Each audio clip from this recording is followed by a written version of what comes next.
हे बघा आपण एक वारंवारता सारणी पाहू. 20 गुणांच्या गणिताच्या चाचणीत इयत्ता 7वीच्या एका वर्गातील 50 विद्यार्थ्यांना मिळालेले गुण पुढील सारणीत दिलेले आहे. आता त्यावरून विद्यार्थ्यांच्या गुणांची सरासरी काढा. ठीक आहे. एकूण विद्यार्थी किती आहेत? एकूण विद्यार्थी किती आहेत? 50. बघा याची टोटल आहे का 50? 5 आणि 2 7 आणि 8 आणि 7 15 आणि 5 20 30 40 50. ठीक आहे. हे आहेत मिळालेले गुण. 19 आणि 2 काय वाटतंय याचा अर्थ? 50 पैकी 2 विद्यार्थ्यांना किती गुण मिळाले आहे? 19. ठीक आहे. 5 विद्यार्थ्यांना किती गुण मिळाले आहे? 17. 15 गुण किती विद्यार्थ्यांना मिळाले आहे? 8. म्हणजे 8 विद्यार्थ्यांना किती गुण मिळाले आहे? 15. 5 विद्यार्थ्यांना 10 विद्यार्थ्यांना 15 विद्यार्थ्यांना 5 विद्यार्थ्यांना 6. मग आता एकूण 19 गुण 19 दुने काय करावं लागेल आपल्याला? या दोनचा काय करावं लागेल? गुणाकार. 19 आणि किती मुलांना आहेत 19? 2. म्हणजे 2 दा 19 घ्यावे लागतील. 19 दुने 38. ठीक आहे. 17 कितीदा घ्यावे लागतील? 5. 17 5 85. 17 5 85. 15 किती वेळा घ्यावे लागतील? 8. 15 8 120. 12 किती वेळा घ्यावे लागतील? 5. 10 किती वेळा घ्यावे लागतील? 100.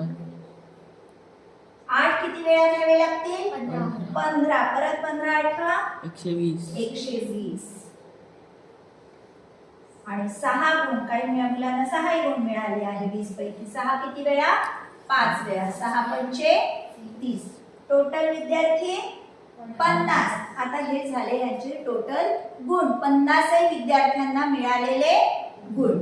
करा याची टोटल करा. 8 आणि 5 13. 3 हातचा 1.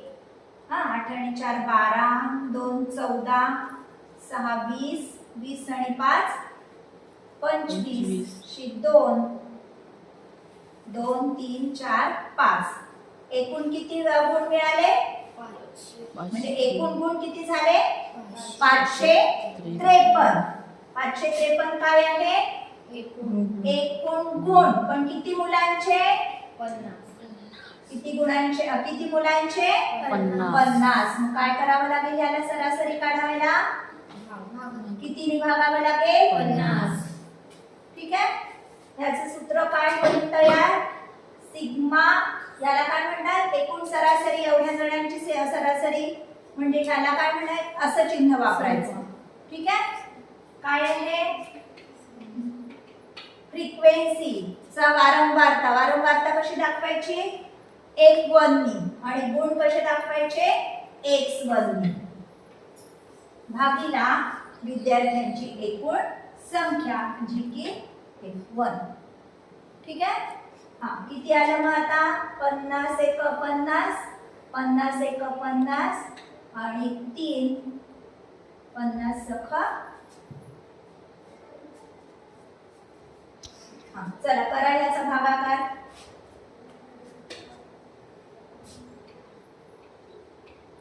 553 भागीला 50. 50 एक 50.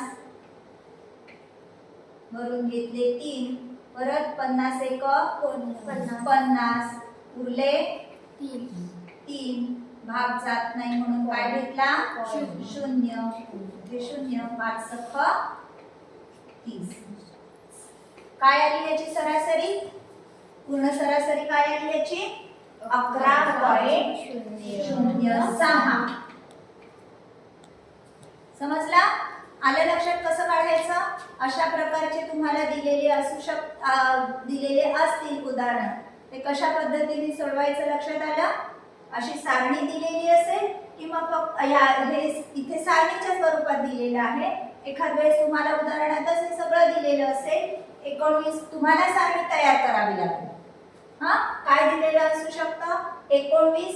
2 मुलांना 19 गुण मिळाले, 5 गुणांना 17 गुण मिळाले, तर त्या पद्धतीने तुम्हाला सारणी आधी तयार करावी लागेल आणि ह्याला म्हणायचं वारंवारता आणि ह्याला म्हणायचं विद्यार्थ्यांचे गुण. वारंवारता म्हणजे किती वेळा, 19 किती वेळा, 2 वेळा, 17 किती वेळा, 5 वेळा, ही झाली वारंवारता. ठीक आहे. अशा पद्धतीने आपल्याला ही वारंवारता सारणीच्या माध्यमातून आपल्याला सरासरी काढायला सुद्धा येऊ शकते. ठीक. व्हिडिओ आवडल्यास नक्की लाईक, शेअर आणि कमेंट करा.